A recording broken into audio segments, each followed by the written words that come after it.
Fala pessoal, a eleição está se aproximando aí e nós precisamos estar atentos, estarmos conscientes na hora do voto, não é? Essa eleição eu acho que ela é uma das mais importantes eleições para o país. Nós vivemos um tempo de crise institucional, de colapso das instituições e precisamos dar início a uma mudança. E essa mudança começa com o voto, um voto que tem que ser consciente. Eu quero falar aqui sobre 3 assuntos que todos os eleitores têm que estar conscientes na hora do voto e atentos a qual é a opinião e qual o pensamento, igual o projeto de governo do seu candidato, antes de tomar uma posição quanto ao voto. O primeiro é relativo ao STF. É quase que unânime, não é? O pensamento de que hoje o STF não tem agido, na sua maioria, ali na maioria dos ministros, em prol da nação.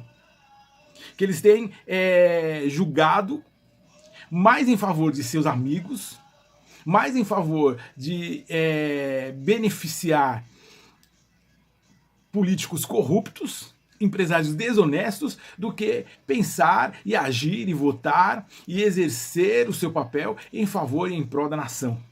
Porém, o próximo presidente da República, ele tem o desafio de escolher 2 novos ministros. No mínimo 2, pode ser que surja um terceiro aí, mas no mínimo 2, ministro Marco Aurélio de Mello e Celso de Mello, eles se aposentam aí durante o mandato do próximo presidente. E esse tem o poder de escolha. Porém, a gente não vê isso na pauta dos candidatos. Precisamos cobrar isso. Cobre aquele que é o seu candidato, mande mensagens para ele, Twitter, entre em contato via Facebook, Instagram, mande e-mails aí para as emissoras de televisão e de rádio que irão patrocinar debates, para que esse assunto entre em pauta, para que as pessoas, para que os candidatos se comprometam com isso. Olha, vai ser um tal jurista, vai ser tal jurista, vai ser alguém que tenha essa linha de pensamento, não é? Porque isso é muito importante. O Supremo, ele tem uma importância muito grande, um papel muito importante no jogo político e no jogo institucional.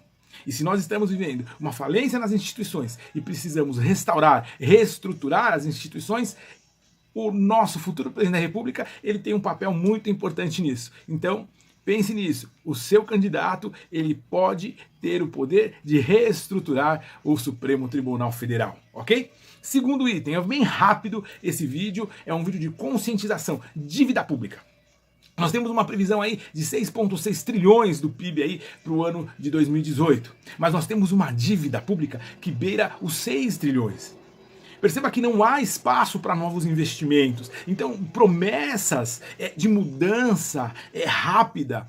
Não tem dinheiro para educação, não tem dinheiro para saúde, não tem dinheiro para segurança pública. Tem que se pagar uma dívida. Então, o futuro presidente, ele tem que ter um plano de metas, um projeto de governo que seja sério, que seja idôneo, e ele tem que ter a capacidade de convencer investidores a continuar investindo, a voltar a investir no país. O Brasil hoje, ele é o principal produtor e principal exportador de grãos. Ele é um dos principais exportadores de carne.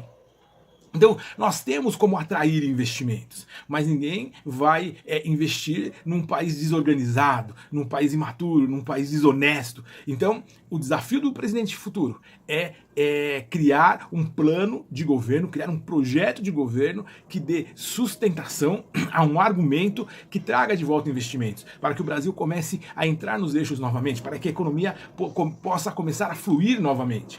E aí a gente consiga ver aí uma luzinha no fim do túnel, não é? E o terceiro item são as reformas. Todos falam de reforma, o futuro presidente tem que fazer reformas, mas quais são as reformas? Perceba hoje que apenas 1/3 do que é arrecadado vai para saúde, transporte, educação, segurança pública, infraestrutura, previdência. Desse 1/3, metade vai para a previdência.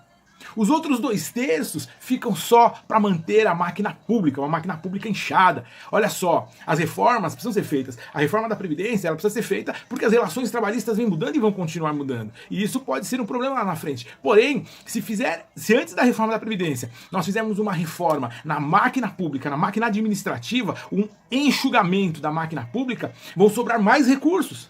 E isso não precisa ferir de uma forma radical as pessoas que estão se aposentando agora, e não precisa ser algo que somente caia sobre os ombros dos trabalhadores e das pessoas menos favorecidas. Perceba que nós vivemos num país de marajás. não é? O custo para se manter o Palácio do Planalto é maior do que para manter o Palácio de Buckingham. Então, a reforma da máquina administrativa é a prioritária. Reforma política, sem votos proporcionais. Uma reforma tributária, nós pagamos muito e temos muito pouco retorno. Então, nós precisamos desonerar a população dos tributos. E não adianta a promessa, não, mas nós vamos mudar e tal. Não, tem que desonerar. Porque se hoje eu pago por educação e não tenho educação, eu tenho que pagar menos por essa educação. Se hoje eu pago por saúde e não tenho saúde, eu tenho que pagar menos por isso. Porque é lógico que quando eu pago imposto, eu pago para que exista um equilíbrio social.